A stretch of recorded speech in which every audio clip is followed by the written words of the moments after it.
Hi everyone, welcome to MediaPod. I'm Lili. Today I will talk about some of the theories I have learned during the semester 1 about radio.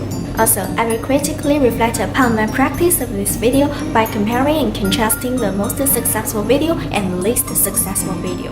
Combining with the YouTube metrics and the social media posts, I aim to reflect what works well and what fails of the two videos. In Burger's STEPS framework, I will analyze how the key characteristics work to make media content contagious by illustrating my two videos. Also, drawing on Baddeley and H working memory capacity, I will argue that both verbal and visual coding is crucial to continually deepen the impression of viral videos and help to build a more comprehensive understanding of my videos. I will also consider Cameron's tie theory about identifying strong, weak, and latent ties between various network nodes of digital activism. Besides, I will use Cohen and Lingwood's theory of social media campaign plan to reflect how social media have affected user engagement of my videos. According to Jonah Berger, there are 6 key steps that cause things to be talked about, shared, and imitated. In other words, these characteristics help to make content likely to diffuse from person to person via word of mouth and social influence, and to make content contagious to more audiences. In my video for Media Society on how to reduce food waste in 3 easy steps, which I think the most successful video among the 3 videos, I talk about the universality of the food waste in our daily life by interviewing 2 fellow students in the university. In contrast, I use some data to show how serious is the problem and how scarce is food in poverty areas. At the theme of my Media Society video, I think it was clear to the social currency of Berger's theory, which works well to make people feel like insiders and come across people who care about this problem and the values. I also believe my video has a practical value by telling people how to reduce food waste in their daily life so that people can easily understand the information and pass it on. The video evoked people's anxiety about the serious problem, whereas the last clips leaving the viewer with the feeling of positive energy and helping to stimulate them to action from now, which could be an emotional characteristic. The second video for MediaGate is the less successful product, where I introduced the 3 news values with some examples. In this video, I try to visualize the theory by inserting multimedia sources such as the screenshots, the videos from the third party, and the podcasting. However, this video lacks clear characteristics of Berger's STEPS theory. Even though it's an educational video, it's neither current nor proved to be the source of influence. Also, the news values might not remind people about their memory or emotion. It's not brand automatically. And because of the purpose of the video is to introduce some basic knowledge to students rather than practical or applicable information, so practical value or public is not obviously valuable. Compared with the second video, the Media Society video contains more characteristics, which is more likely to attract higher engagement.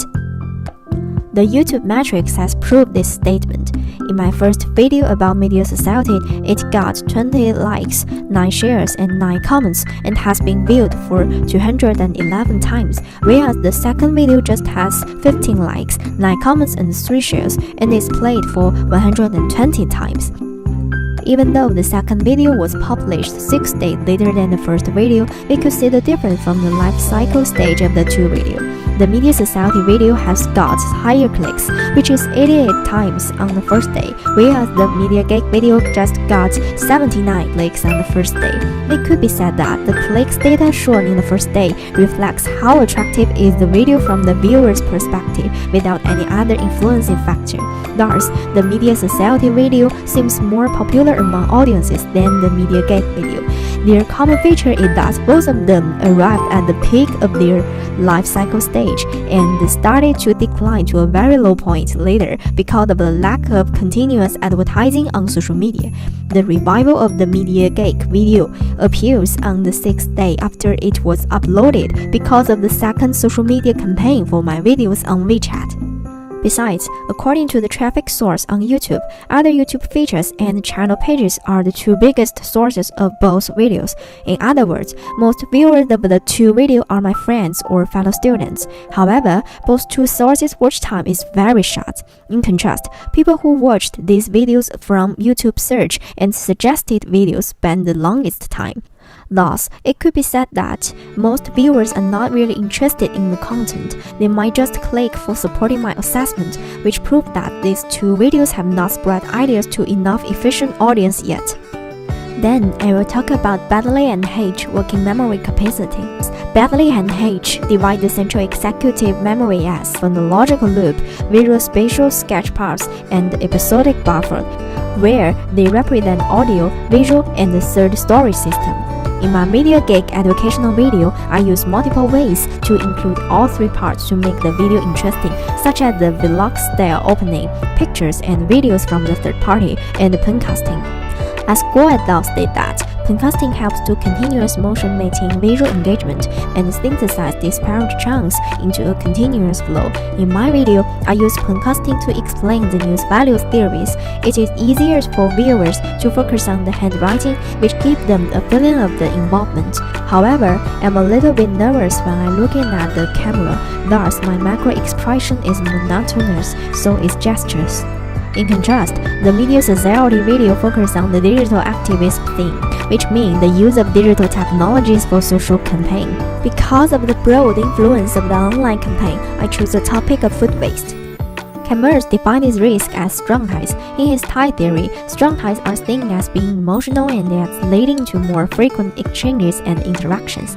Actually, in this video, food waste is a kind of lifestyle activism, which has strong connections to the current society but has lower risk and the problem happens frequently, and the negative influence has not affected large amount of people and is always regarded as normalcy in daily life. Thus, food waste is a social issue with strong ties but low risk. Cohen and Lemo explain how to set a social media campaign plan, which includes everything related to social media channels to achieve specified objectives for the client. They give a 6-part structure for an effective campaign plan. For example, the social media channels you should use, the audience analysis, and the content plan, which I have made a detailed plan before I shoot my videos. In my Media Geek video portfolio production plan, my target audience are students who have journalist course and people who are interested in news. In order to attract these audiences, I analyzed some famous case news in my video and made them as my video poster. In fact, it really works, as some friend told me they were appealed by the poster of my video. The first video I published was my Media Society video, and I decided to promote it on WeChat in addition to on YouTube. WeChat is the platform I use the most. For both videos, I posted them to relevant accounts with great response. I got 35 likes, 26 comments, and 3 reposts on WeChat. Social media really help to utilize my weak ties. According to Grant Weather, weak time is a vague emotional connection with little time spending. The utilize of your weak ties is the most effective way to get your content to reach as large as audience as possible. For my Media Geek video, I also post one tweet on WeChat and retweet my video to my best friends and fellow students. However, this video has just got 120 views and 27 engagements in the end. I believe that the lack of user engagement could be because of the lack of social media campaign after distribution. For both videos, I planned on using WeChat, Weibo, Bilibili, and YouTube as promotional platforms. However, I just published the video on YouTube and WeChat moment.